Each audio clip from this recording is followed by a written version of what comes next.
ஜீ தமிழ் தொலைக்காட்சி நேயர்கள் அனைவருக்கும் என்னுடைய அன்பான பணிவான பக்தி வணக்கங்கள். நாம் இந்த வரம் தருவாய் இறைவா நிகழ்ச்சியிலே ஸ்ரீ சாய்நாதனின் அற்புதங்கள் என்ற வரிசையிலே நாம் பகவான் ஷீரடி சாய்நாதனுடைய அற்புதங்களை, சரித்திரத்தை நாம் இந்த நிகழ்ச்சியிலே பார்ப்போம். இந்த நிகழ்ச்சியோட ஒரு முக்கியமான நோக்கம் என்ன தெரியுமா? என்னுடைய அன்பு நேயர்கள் புரிந்து கொள்ள வேண்டும். இது எதுக்காக இந்த நிகழ்ச்சியை நாங்கள் உங்களுக்கு கொடுக்குறோம் அப்படின்னு சொன்னால், சாதாரணமாக இந்த குருமார்களுக்கு சாய்நாதர், ஸ்ரீ ராகவேந்திரர், ரமண பகவான், சேஷாத்ரி குருநாதர், யோகிராம் சரத்குமார் போன்ற குருநாதர்கள் வரிசையிலே அவங்களுக்கு வியாழக்கிழமை அன்னைக்கு விரதம் இருந்தால் ரொம்ப விசேஷம் என்று பெரியவர்கள் சொல்வார்கள். இது எல்லாரும் கேள்விப்பட்டிருப்போம். இதிலே இந்த நிகழ்ச்சியை பார்த்து கொண்டிருக்கிற பல நேயர்கள் ஒவ்வொரு வியாழக்கிழமையும் சாய்பாபாக்காகவும் ராகவேந்திர சுவாமிக்காகவும் நிறைய பேர் விரதம் இருக்கலாம்.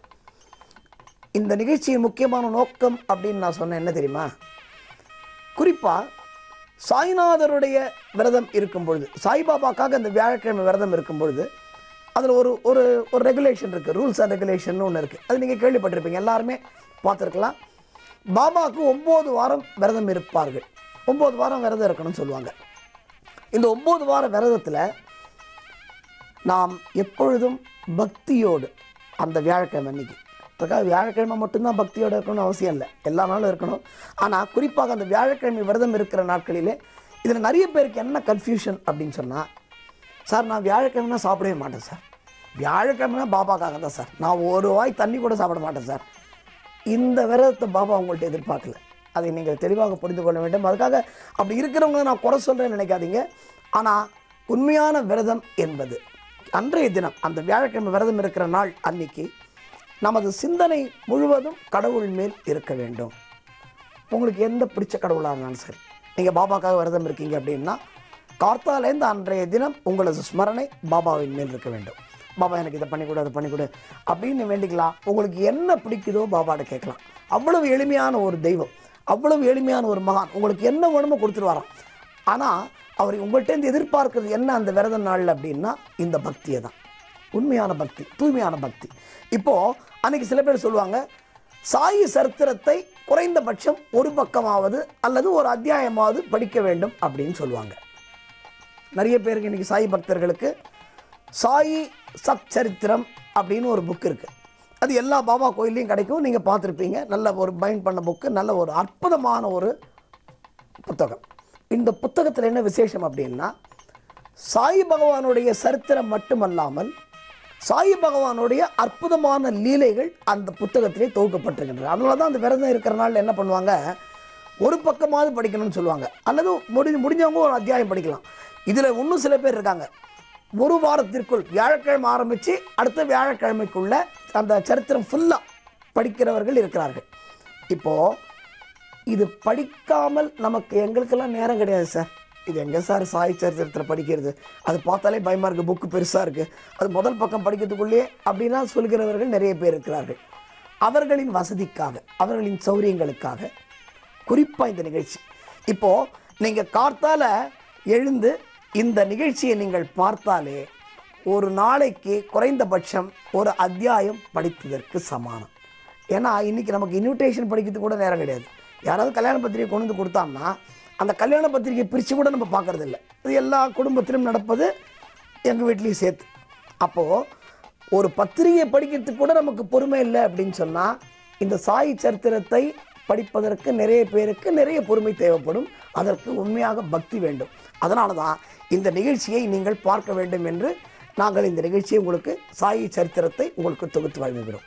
அந்த வகையிலே இந்த அற்புதமான மகான் ஸ்ரீ சாய்நாதர் தன்னுடைய 16வது வயதிலே ஷீரடியிலே ஒரு வேப்ப மரத்தடியிலே வந்து அமர்ந்திருந்தார்.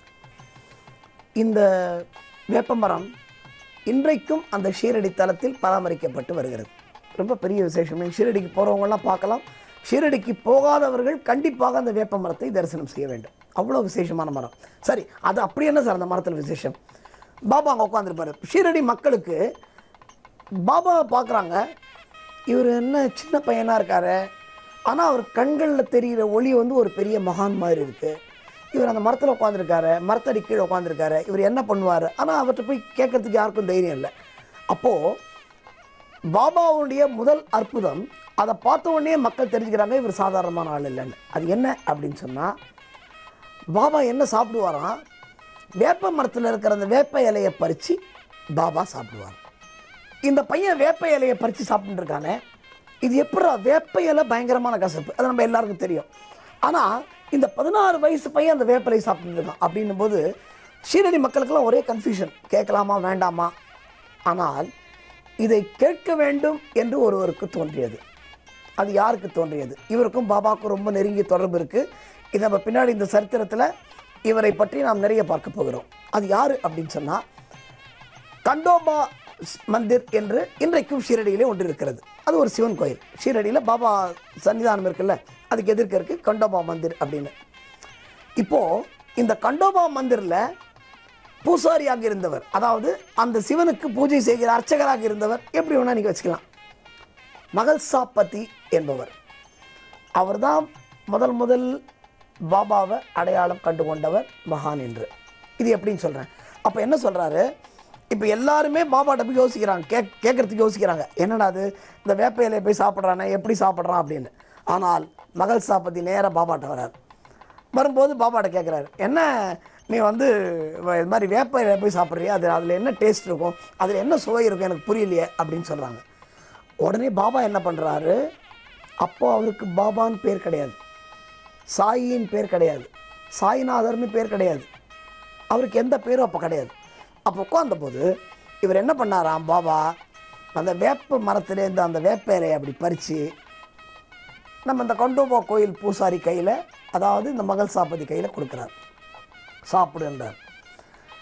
இவர் யோசிக்கிறாரு, என்னடா அது வேப்பலை கசக்குமே, நம்ம எப்படிடா சாப்பிட்றதுன்னு. பாபா சொல்கிறாரு, சாப்பிடு அப்படின்னு. உடனே அவர் அதை சாப்பிட்றாரு. வேப்பலை வந்து அதை மாதிரி இனிப்பான வேப்பலையை அவர் சாப்பிட்டதே இல்லையா. இது வரலாறுல இருக்குது, இந்த சரித்திரத்தில் இருக்குது.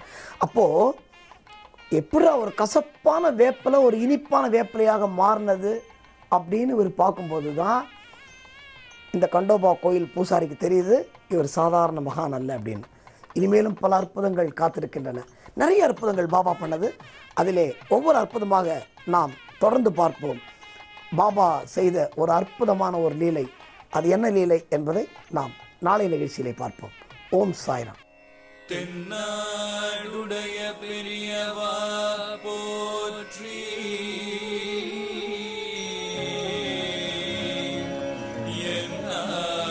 எந்நாட்டவர்க்கும் இறைவா போற்றி,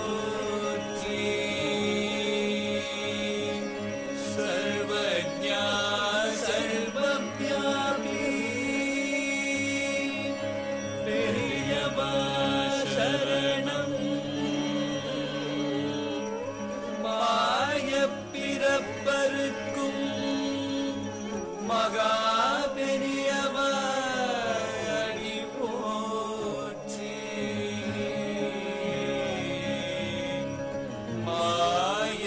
மாயப்பிறப்பருக்கும் மகா பெரியவா அடி போற்றி.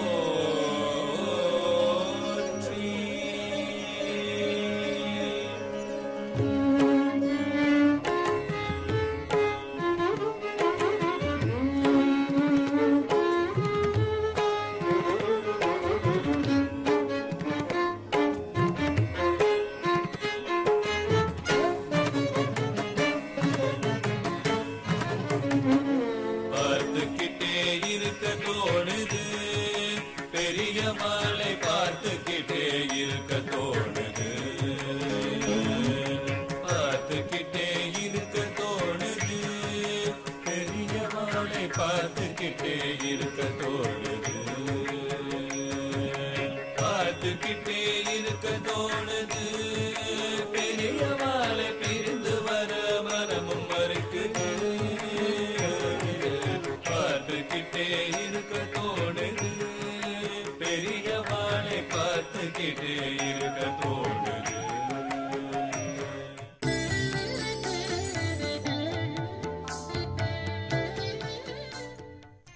ஸ்ரீ குருபியோ நமக. ஓம் காஞ்சி வாசாய வித்மகே சாந்த ரூபாய திமிகி தன்னோ சந்திரசேகரேந்திர பிரச்சோதியாத். ஜீ தமிழ் தொலைக்காட்சி நேயர்கள் அனைவருக்கும் பி சுவாமிநாதனின் இனிய காலை வணக்கம். தெய்வத்தின் குரல் நிகழ்ச்சியில் காஞ்சி மகா சுவாமிகள் காசி அரண்மனைக்கு போயிருக்கார். காசி யாத்திரையின் போது காசி மன்னரால் அழைக்கப்பட்டு காசி அரண்மனையில் மகா சுவாமிகள் இருக்கார். மகா சுவாமிகள் கிட்ட ஒரு கேள்வியை கேட்கணும்.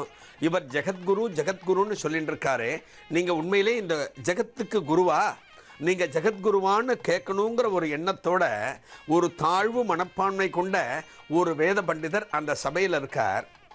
மகா சுவாமிகள் கிட்ட அந்த கேள்வியை கேட்க போகிறார். மகா சுவாமிகள் உங்கள் மனசில் தோன்ற கேள்வியை நீங்கள் கேளுங்கோ அப்படிங்கிறார். அந்த வேத பண்டிதர் எழுந்து நிற்கிறார். மகா சுவாமிகள் நேருக்கு நேராக பார்க்கிறார். இவர் என்ன கேள்வியை கேட்க போகிறான்னு அங்கே இருக்கக்கூடிய அன்பர்கள் அத்தனை பேரும் ஆர்வமாக பார்த்துட்டுருக்கா. கொஞ்சமும் ஒரு திகைப்பு இல்லாமல், ஒரு பயம் இல்லாமல், குரலில் ஒரு நடுக்கம் இல்லாமல் அந்த வேத பண்டிதர் மகா சுவாமிகளை பார்த்து கேட்குறார். உங்களை எல்லாரும் ஜெகத்குருன்னு சொல்கிறாளே, நீங்களே உங்களை ஜெகத்குருன்னு சொல்லிட்டு இருக்கேள். எந்த இடத்துக்கு போனாலும் நீங்கள் உங்களையே ஜெகத்குருன்னு சொல்கிறேள். நீங்கள் என்ன ஜெகத்குருவா அப்படின்னு கேட்குற. இந்த கேள்வியை கேட்ட பிறகு மகா சுவாமிகளோடு அந்த யாத்திரையில் கலந்து கொண்டு வந்த அன்பர்கள் அத்தனை பேருக்கும் உடம்பு துடிக்க ஆரம்பிச்சுது. ஒரு நடமாடும் தெய்வத்தை பார்த்து, பல பேருக்கும் பலவிதமான அனுகிரகத்தை வழங்கி கொண்டிருக்கிற ஒரு தெய்வத்தை பார்த்து நீங்கள் என்ன ஜெகத்குருவுன்னா எப்படி கோபம் வரும்? அந்த அன்பர்களுக்கு இந்த கேள்வியை பொறுத்து கொள்ள முடியுமா? அந்த அன்பர்கள் அத்தனை பேரும் திகைத்து எழுந்தா. மகா சுவாமிகள் அந்த இடத்தை பார்த்து, அந்த காஞ்சி காமகோட்டி படத்து அந்த சிப்பந்திகளை பார்த்து, அனைவரையும் பார்த்து மகா சுவாமிகள் கையமர்த்தினார். ஒரு புன்னகையோடு கையமர்த்தினார். நீங்கள் யாரும் உணர்ச்சி வசப்படாதீங்கோ, நீங்கள் எல்லாம் அமைதியாக இருங்கோ, இவருக்கான பதிலை நான் சொல்கிறேன் அப்படிங்கிற மாதிரி மகா சுவாமிகளோட அந்த சைகை அமைந்தது. மகா சுவாமிகள் அடுத்து இவரை நேருக்கு நேராக பார்க்கிறார். இந்த வேத பண்டிதர் பார்க்கிறார். என்ன கேட்டேள் நீங்கள் என்கிட்ட? ஜெகத்குருவான்னு கேட்டேள். நான் ஜெகத்குருன்னு சொல்லிட்டு இருக்கேன்னு நீங்கள் சொன்னேள். ஆமாம், நான் ஜெகத்குரு தான். மகா சுவாமிகள் சொல்கிறார், ஆமாம் நான் ஜெகத்குரு தான். இந்த ஜெகம் எனக்கு குரு. ஜெகத்குருன்னா இந்த ஜெகத்துக்கு நான் குரு என்று நீங்கள் நினைத்து கொண்டிருக்கிறீர்கள். அதுவல்ல உண்மை. மகா சுவாமிகள் சொல்றார், ஒரு தெய்வம் சொல்றது, இந்த ஜெகத்துக்கு நான் குரு கிடையாது, இந்த ஜெகம்தான் எனக்கு குரு, அதனால் நான் ஜெகத்குரு அப்படிங்கிறார். ஜெகத்குருங்கிற ஒரு பதத்துக்கு எப்படிப்பட்ட ஒரு புதிய விளக்கத்தை அந்த சபையில் கொடுத்து மகா சுவாமிகள் அனைவரையும் திகைக்க வைக்கிறார்னு பார்க்கணும். அந்த வேத பண்டிதர் இந்த வார்த்தைகளை கேட்டார். இந்த புது விளக்கத்தை கேட்டார். கேட்ட உடனே அவருக்கே ஆச்சரியம் தாங்க முடியல. இந்த ஜெகம் எனக்கு குரு, அதனால் நான் ஜெகத்குரு அப்படின்னு மகா சுவாமிகள் சொல்றார். அந்த வேத பண்டிதருக்கு என்ன சொல்றதுன்னு தெரியாம மகா சுவாமிகளை பார்த்துட்டு இருக்கார். அடுத்து மகா சுவாமிகள் என்ன விளக்கம் கொடுக்க போறாருன்னு பார்த்துட்டு இருக்கார். அப்ப மகா சுவாமிகள் அந்த வேத பண்டிதரை கூப்பிட்டு வெளியில ஒரு இடத்துல கையை காமிச்சார். அந்த இடத்துல ஒரு குருவியானது ஒரு கூட்டை கட்டி கொண்டிருந்தது. ஒரு குருவி கூடு கட்டின்னு இருக்கு. அந்த இடத்த மகா சுவாமிகள் காமிச்சு அந்த வேத பண்டிதர் கிட்ட கேட்கிற, அந்த இடத்துல என்ன நடந்துட்டு இருக்குன்னு கேட்கிற. இவர் அந்த இடத்தை பார்த்த பிறகு, ஒரு குருவி கூடு கட்டின்னு இருக்கு, இதுல என்ன அற்புதம் இருக்கு அப்படின்னு மகா சுவாமிகள்கிட்ட சொல்ற.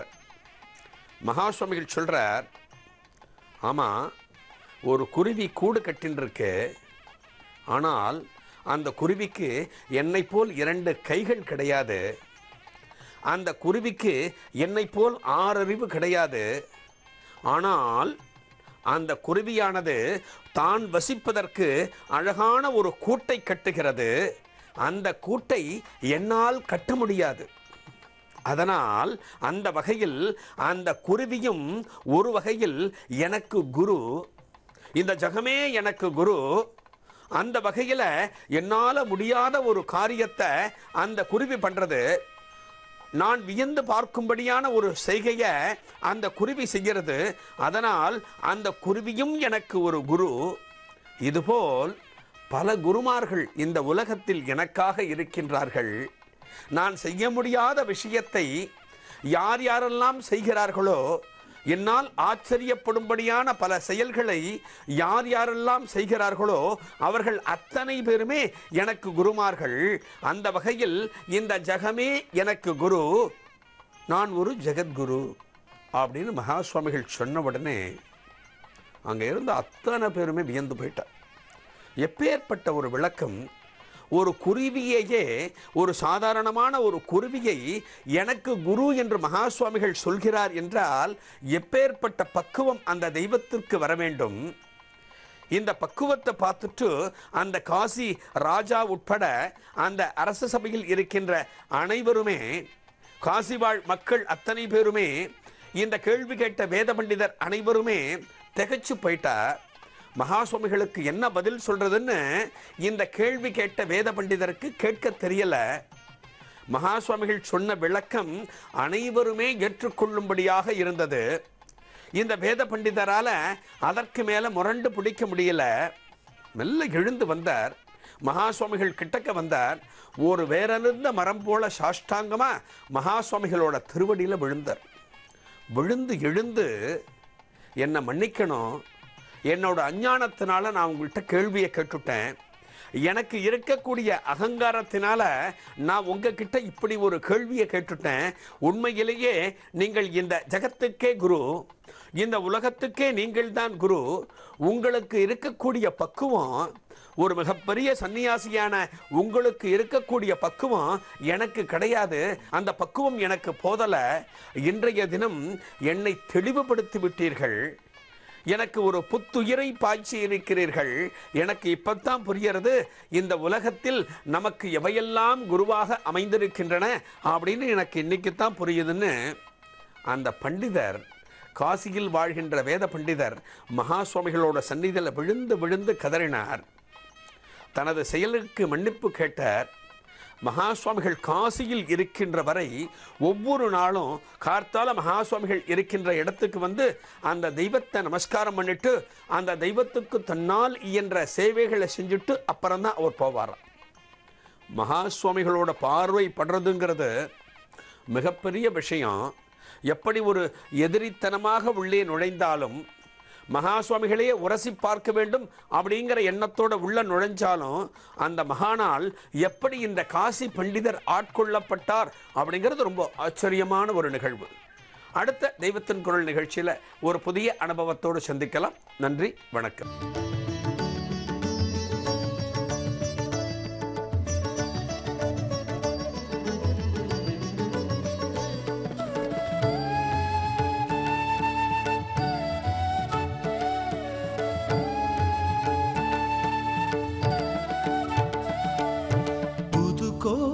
தனில் வாழும் புவனேஸ்வரி, உன் புகழ் பாடும் பணி எமக்கே அருள் ஈஸ்வரி.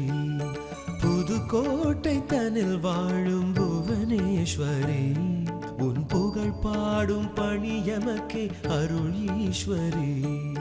மதி கூட்டி விதி மாற்றும் குரு ரூபிணி, மதி கூட்டி விதி மாற்றும் குரு ரூபிணி. நல் நெறி காட்டி ஒளியேற்றும் மனபோதினி, நல் நெறி காட்டி ஒளியேற்றும் மனபோதினி. குரு ரூபிணி மனபோதினி, மனபோதினி குரு ரூபிணி.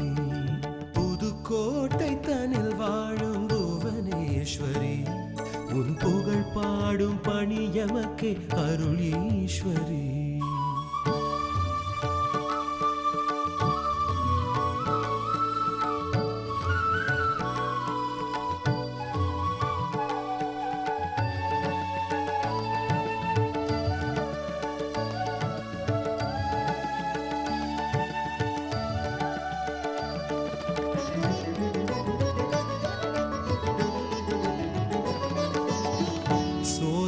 துயர் எரித்து சுகமழையாக்குவாய், சோம்பலின் சுடல் அகற்றி சுடரொளி வீசுவாய்.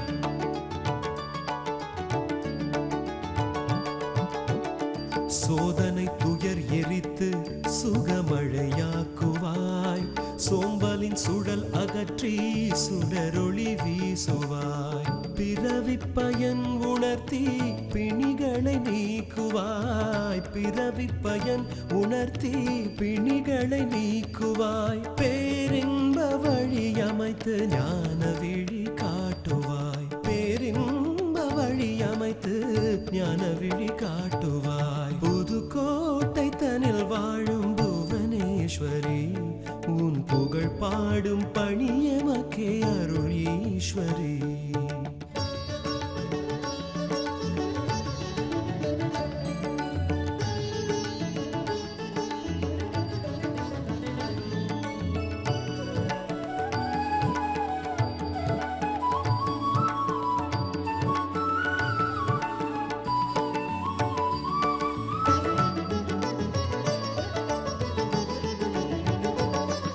சதாசிவ பிரம்மேந்திர சாஸ்வத பொருள்நீ, சாந்தானந்த சத்குருவின் சாதனை அருள்நீ.